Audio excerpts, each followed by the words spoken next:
saving throws also have a pretty core difference to the way it used to be. While the actual saving throws are the same, it's always a d20 roll, they're not going to change that. They don't work off of these unique stats like will, was it endurance? It was will, fortitude, and reflex. Which in Pathfinder was actually, I don't like that system at all. How it was is they would level up independently of your stats. You would just, based on your class and what level you were at that class, you'd have a +7 to reflex, and then you add in your dexterity. This system, what it actually does, is all of its saving throws are based on your main stats. Strength, dexterity, constitution, etc. So what that means is that you don't actually have to keep track of these substats, which adds to the simplicity of the character sheet. So really, if someone attacks you with, like, a fireball, you roll dexterity. If it's a mind-affecting attack, it's your wisdom or your charisma. Speaking of wisdom and charisma, that is something that sort of confuses me a little bit, and may confuse some other people. There is a couple of the stats that are just sort of similar to the types of effects they don't affect, because before it was just like, oh yeah, that's a will. But now you have charisma, wisdom, and intelligence to resist magic attacks, and it's not always clear which one you should use. Yeah, I think that really they'll just have to cover that in the rulebook when they make a more finalized edition, so that it really is plain and simple. Like, they'll have to say, mind-affecting effects are against this save, and psychic attacks that deal damage are against this, and blah, blah, blah, blah. They'll have to really iron it out very clearly, or it'll be extremely confusing. Yeah.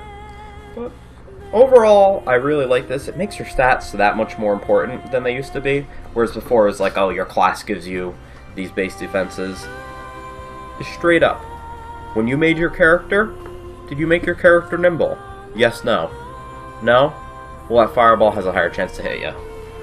The other cool part is that it's so easy to use. There's no double checking back at your class page to see what stats and what your saves get. Like, oh, now that I'm level 7, my reflex goes up by 1. No, it's just, oh hey, my reflex is 16, so I make saves with that.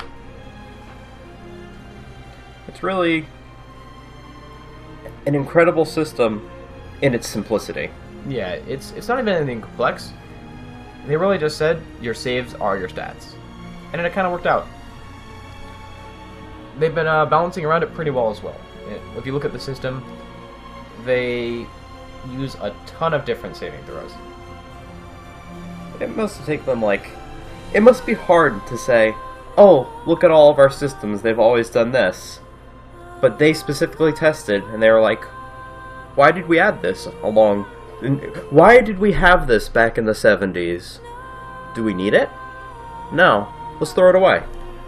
Which is really the cool part. A lot of 5e is Wizards of the Coast looking at all the things they made in the past and double-checking every single thing and saying, do we need this? Well, we've had it for, 30 years. Yeah, but do we need it? No, we don't. Let's get rid of it. And they kick something out completely. I'm so proud of them. Very proud. A lot of systems keep a whole lot of old junk just lying around because it's been there for, a decade or two. They don't want to get rid of it. So you heard it here, folks. D&D next. Spring cleaning. Pretty much. One thing to note is that just like 4th edition, ranged attacks will get damage bonuses from your dexterity modifier. And how do you feel about that, Hammersticks? It is a way to put the weapons on the same ground, although, of course, ranged weapons no longer provoke opportunity attacks, which I think is actually a little gross, because if you have a bow and a sledgehammer, and they both deal the same amount of damage, let's say, if it's like a compound super-duper elven bow, and then like the sexy Warhammer of sex, and you have these two characters that are able to use them both in melee without penalty. And one of them can also use it at 100 feet away. That's a very good point. That is sort of gross. I guess they'll have to balance it within the weapon's damage. Like, the most a bow should ever do is a D8 or something. Yeah. Otherwise, at core value, a ranged weapon is just strictly better than a melee weapon. The only penalty is that you had to buy ammo, and if you're not level 1, you should have no problem acquiring a few more arrows. The other thing is the science, quote-unquote, behind it. Dexterity isn't really something that increases your damage in real life. If you're more dexterous, dexterity referring to your hands, your skill with your hands, hence skill with a bow, as it's about your fingers, your aim, your precision, how steady you are, like skill with a sling, you're not going to hit harder. You're going to be more accurate, but a bow is still a bow. It has limits. If you are extremely strong, and you're hitting the guy with a sexy sledgehammer of sexiness, you're going to crack his skull into 1,000 pieces because you're super strong. If we are going to talk realistically, I could play devil's advocate here and say, if your accuracy is better because you have this dexterity, you'll shoot more vital areas and it will do more damage. But that's honestly not the argument I'm going to make. I'm going to make the fact that it's simpler this way, and it wasn't that big a deal, just doing that little bit of less damage, because realistically, it doesn't actually increase the damage if you're more dexterous. I think it is worth changing these rules for simplicity's sake. Quite possibly. We'll just have to make sure that, or at least Wizards will, that they don't make ranged weapons on the same level of damage. Because if they do, this could be critically stupid, in the sense that ranged weapons will just be better, because now they're melee weapons too. I've always been of the opinion that systems should really have strong penalties for ranged weapons. In a couple of systems I've been messing with, I really believe that there should be a loading time on ranged weapons. Actually, Pathfinder's been pretty good about that. They do make you have to crank a crossbow, but their standard bow and arrow still is pretty much instant, though. You do have to spend a move action to reload. 4th edition was very much on the idea that you can just be a turret. We'll have to see how they handle this, because really, ranged weapons do not have a penalty in D&D 5e. There is no reason not to use them, except if there is a more powerful melee weapon. Yeah, so they'll have to do that, but even then, it's a little less flavorful. It'd be really nice. I really think maybe they should, not an entire move action, but as we said before, with the spending different feet of movement, maybe reloading should cost 10 feet of movement. Yeah, or a 15 or something, because when I took a full move action, it is a bit weird that you can't move when you're reloading. But you certainly can't run, that is true. So maybe when you normally would move 30 feet, you can only walk backwards a few steps, 1 or 2, meaning 5 or 10 feet, and that's 2 or 3 squares maybe. So you can reload your bow and, shoot it and then take a step back. I definitely prefer something like that. It's a little more complex, but I don't know. In a lot of these systems, it feels like ranged weapons are just throwing melee weapons. Yeah, you're a turret. Usually you're a turret. I only hope that they can indeed make reloading exciting, in some way. Plus, they already have delved into the realm of having broken up movement speed, so they should really play with that more. They really have a lot of variables they can play with now that the move action isn't a strict one-thing action. It's a whole bunch of, breaking up into 5 feet steps. Yeah, a turn is very free. So, let's go over some of the excitement in combat that everyone looks forward to. The crit. Oh, the crit.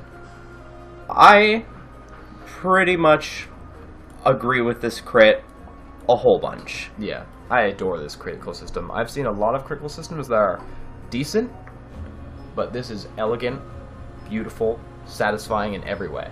Alright. But,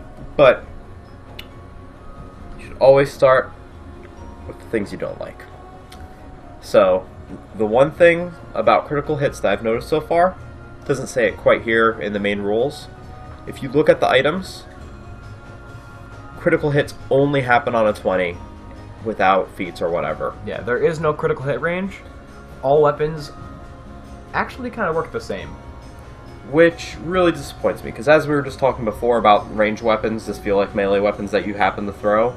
This is still true. This is another, like, just like 4th edition, the items just are all samey. Yeah, like really, the difference between a dagger and a sword is that a dagger is a D4 and a sword is a D8.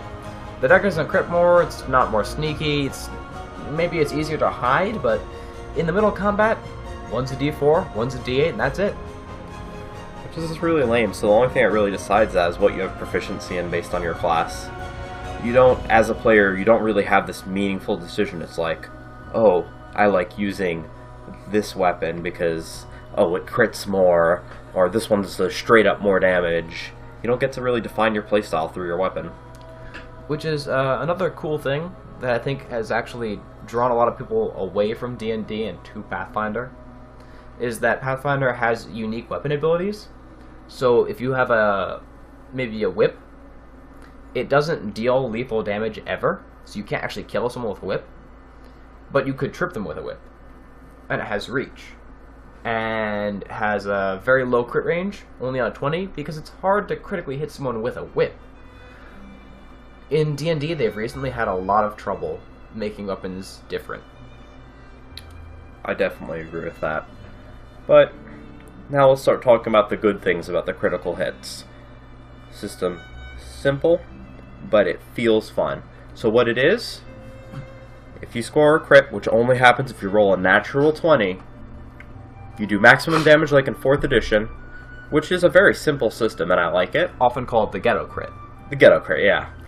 But additionally, if it is a weapon that you're using, you roll the weapon's damage dice again. So this is a lot better than many other critical systems. The max damage is just kind of boring, simply because that's it, there's no excitement. A crit should be very exciting. When you crit, you should feel fantastic, especially if it's only on a 20. Max damage feels good, but there's no excitement involved. You know that every time you crit, you're like, oh, 8 damage, that's it. But if you get max damage, and then you get to roll your weapon again, not only does this make it so that big weapons feel quite big, like a D12 is absolutely massive now, but it keeps the excitement in while not making it so you have to roll a billion times. I also like the fact that it's only for weapons, because it actually does differentiate spellcasting on weapon use a lot. If you're swinging with a sword, you might hit someone in the jugular and they might bleed to death. But you're shooting a giant fireball, it's not like they're going to burn so much more on fire than they usually do. Yeah, they're going to be as burned as possible, but they're not going to be as burned as possible and then double burned. There's all kinds of variables that are involved in melee combat in real life. Like, you could shoot someone with a gun and it might break through their rib, and then poke a hole out of the back of their body so they bleed out. But it's not like if you can fry someone, you can double fry them. And of course, there's plenty of debate to this, but it really is a cool system that encourages melee and makes it so mages aren't just better. And most of all, it's simple, and at least for melee, you get to roll some dice. Yeah, you get to roll some dice, but not too many. A lot of systems make it so that, you know, crit times 3 means roll your weapon damage 3 times. The other great part about this is that it's never disappointing to crit. I play Pathfinder with a few friends, and I also run Pathfinder myself. We had our rogue last session crit for 4 damage. He did times 3 crit, but he rolled a 1, a 1, and a 2. He did less damage than his average damage. And honestly, everyone looked at him and said, sorry, dude. You know, we were all like, man, that sucks. But that will never happen here. If you roll a 1, it's 1 plus max damage. In this system, a critical is always exciting. Always. And if you even get minimum, at least it hurts. Another thing to note about damage is how resistance and vulnerability work in D&D next. In this edition of D&D, if you are resistant to a type of damage, that type of damage does half damage to you, and if you're vulnerable, it does double. This is extremely dramatic. A lot of systems will give you, oh, you have resist 5, you take 5 less, but half and double damage are both massive. I'm not sure if I really like it, because what do you actually give vulnerability or resistance to? Only things that are that really need it because it extremely changed combat. Yeah, no, they're quite huge. Like, there are definitely situations where it makes a lot more sense than like resist 5 fire. Like maybe a fire elemental. Is either immune, or if it's not immune, it can certainly have a heavy tolerance. And this is certainly a heavy tolerance. But on other things, like, oh, you're a type of creature that lives like near lava or something and is typically resistant to heat, I wouldn't give him frickin' resistance. Oh, hell no. I mean, sure, maybe he lives near a volcano, but if you bathe him in lava, he shouldn't still be alive. Yeah. I don't like it. Things should be more modular. Like, I liked having resist 5, or you have resist 10, or in Pathfinder, 25% resistance, etc., etc.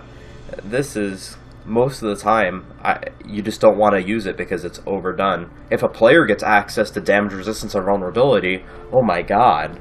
And especially on the vulnerability side, if you were to give a player fire vulnerability, there's a good chance your player character would just plain old die, and not for anything that would be your fault, but maybe you're hit by a fireball that normally you, being the tank, could take, but suddenly you're at 0 in no time.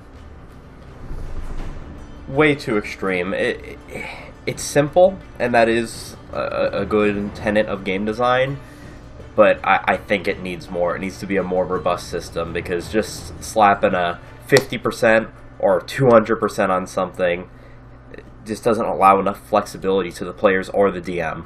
Yeah, it's two very extreme ends to the spectrum with nothing really in between, which is dangerous to player and DM, and it makes it hard to calculate how tough is too tough because of such drastic changes.